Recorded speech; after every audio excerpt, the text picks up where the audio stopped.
पिछले भाग में मैंने बताया था कि हनुमान जी को ब्रह्मास्त्र का प्रयोग करके बंधन में बांध लिया गया है और उसे रावण की सभा में पेश किया गया है। रावण की सभा में पेश होने के बाद सबों ने यह निर्णय लिया है कि कपि के ममता पूछ पर सवहि कहे समझाय, तेल बोड़ पट बांध पुनि पावस देहु लगाए। सबों ने यह निर्णय किया कि हनुमान जी के पूंछ में आग लगा दी जाए, क्योंकि उसमें कहते हैं कपि के ममता पूंछ पर। कपि को, बंदरों को पूंछ बहुत प्यारा होता है, इसीलिए इनके पूंछ में आग लगा दिया जाए ताकि पूंछहीन बानर जब यहाँ से लौटेगा तो फिर वह अपने प्रभु, चाहे जो भी उनके इष्ट देव हैं, उनको लेकर के आवेगा और मैं उनकी प्रभुताई को देखूंगा। सुनत बचन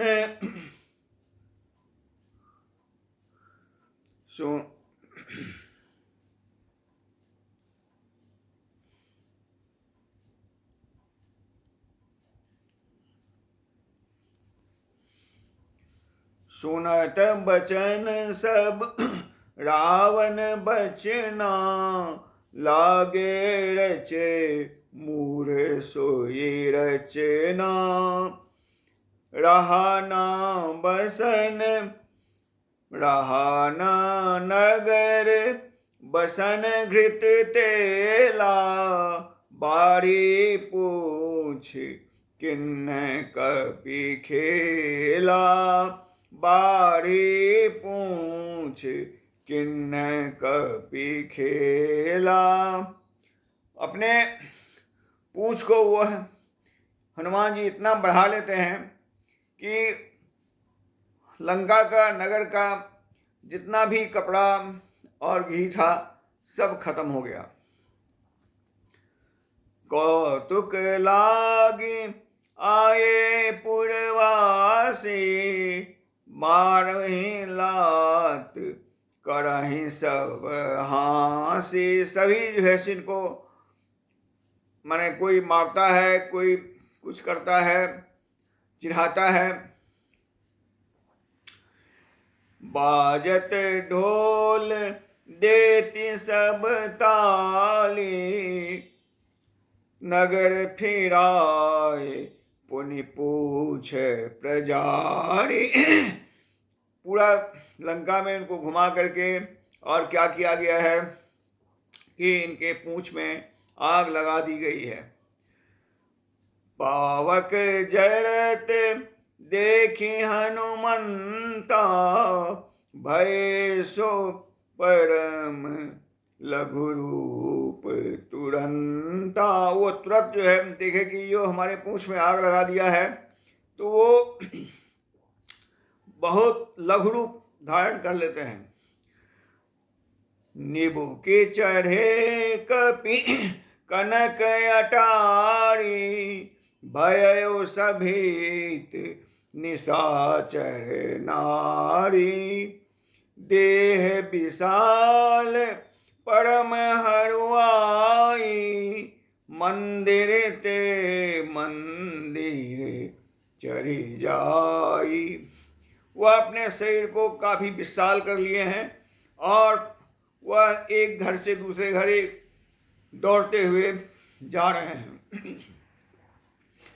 जड़हि नगर भा लोग बिहाला, अहि अवसर हम कौन उबारा। लोग बोल रहे हैं कि पूरा शहर, पूरा नगर जल रहा है और हमें कोई बचाने वाला नहीं है।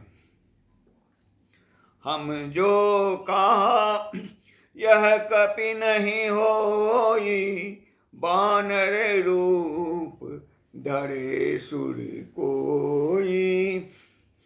साधु अवज्ञा कर फल ऐसा, जरे नगर अनाथ कर जैसा। जरे नगर अनाथ कर जैसा, तात मातुहा सबहि पुकारा, अहि अवसर मोहि कौन उबारा, अहि अवसर मोहि कौन उबारा।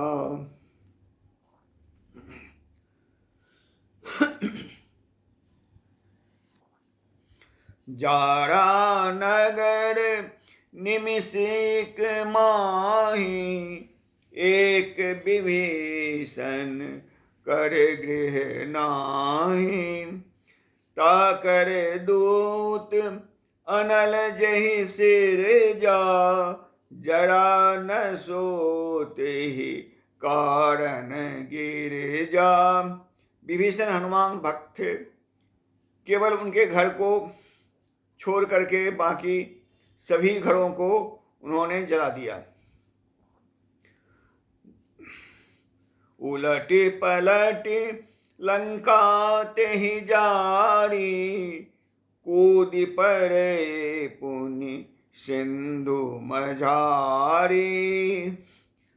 देखिए, पूरा लंका को उलट पलट के जला दिए हैं और फिर सिंधु माने समुद्र में जाके समुद्र में कूदकर अपनी पूंछ की आग को बुझाते हैं।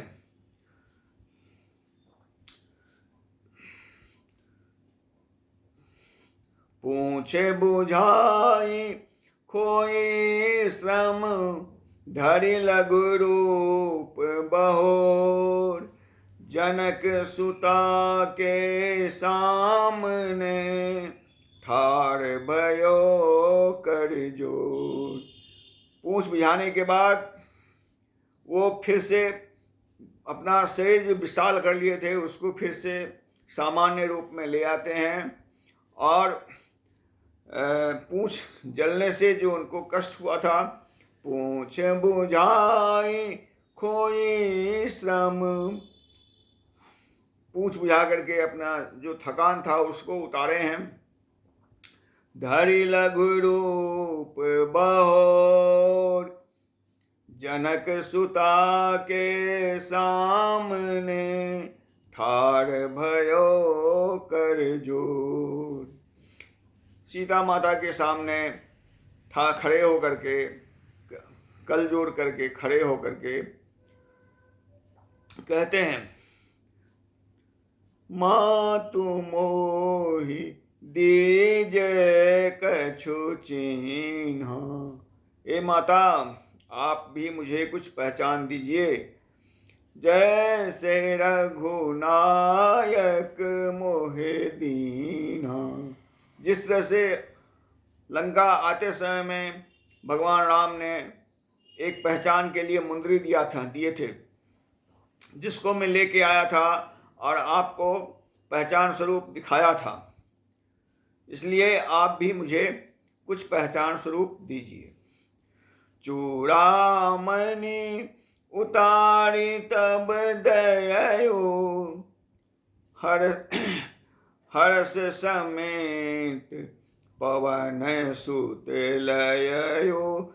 सीता तो जब रावण ने हरण कर किया था और हरण करके ले आ रहा था, तो अपनी पहचान के लिए सीता जितनी भी आभूषण पहनी हुई थी, सारे आभूषणों को जहाँ तहाँ गिराते हुए चली आई थी, जिसे सुग्रीव ने देखा था, सुग्रीव उठाकर रखा था। जब भगवान से राम से भेंट होती है तो वह उन आभूषणों की पुतली भगवान राम को दिखाता है और भगवान राम उसको देख करके पहचान जाते हैं कि यह सीता का ही आभूषण है। लेकिन चूड़ामणि उनके बाल में अभी तक लगा हुआ था, तो वही चूड़ामणि उतार करके हनुमान जी को देती है और कहती है, कहूँ तात अस मोर प्रणाम। जय प्रकार विधि पूरन काम। दीन दयाल बिरद संभारी। हरहु नाथ मम संकट भारी। हनुमान जी से कहती है कि मेरा प्रणाम उनसे कहिएगा, और कहते हैं कि जो किसी भी तरह से मेरे इस कष्ट को हरहु नाथ मम संकट भारी।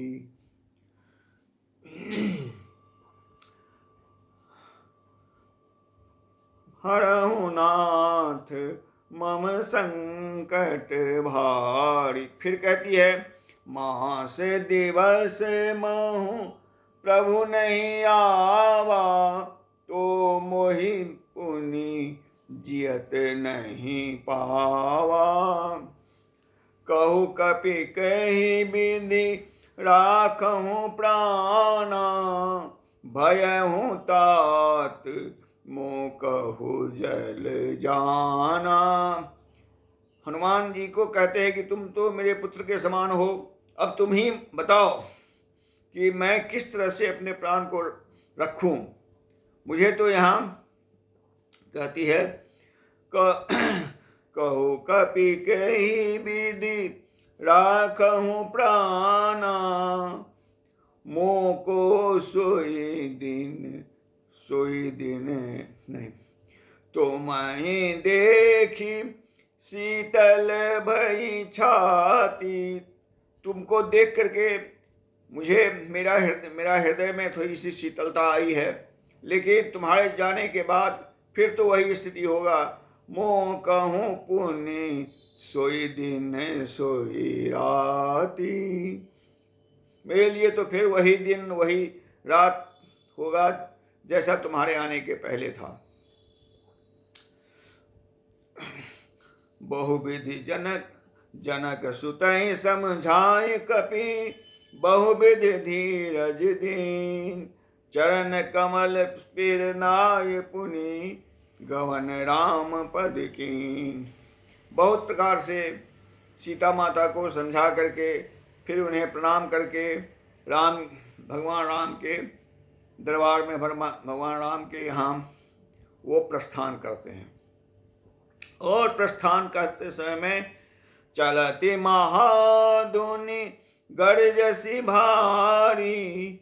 सबहि गर्भ रजनी चर नारी। जब वहाँ से चलते हैं तो इतनी जोर से गर्जना करते हैं कि लंका में जितनी भी स्त्रियां गर्भधारी स्त्रियां थी, सबों का गर्भपात हो जाता है। अब आप समझ सकते हैं कि वह गर्जना कितनी तेज रही होगी। लांगे सेंदु अहि पार ही आवा। सबद किला सवहि सुनावा। भय सकल यति भय सुखारी। तलपत मीन पावे जिमी बारी। सबों ने इनको देखा, इनको देख करके स्वागत किया इनका। और इस तरह से जितना वो लोग बेचैन थे, जैसे पानी से मछली को निकाल दिया जाए और जिस तरह से वो तड़पती है, उसी प्रकार से ये इनके सहयोगी जो अभी लंका के उस पार सिंधु के पास थे, वो सभी इनको देख करके काफ़ी खुश होते हैं। अब फिर शेष मैं अगले भाग में सुनाऊंगा, आगे फिर क्या होता है। तब तक के लिए आपसे इजाज़त लेते हैं, आपसे अनुमति लेते हैं।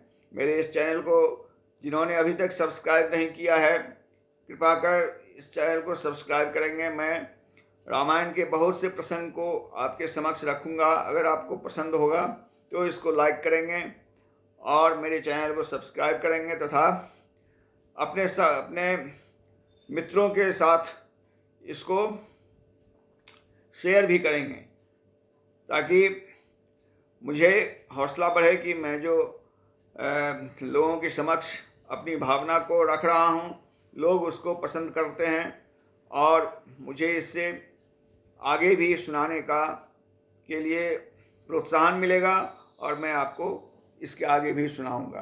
तब तक के लिए नमस्कार। आपका दिन शुभ हो।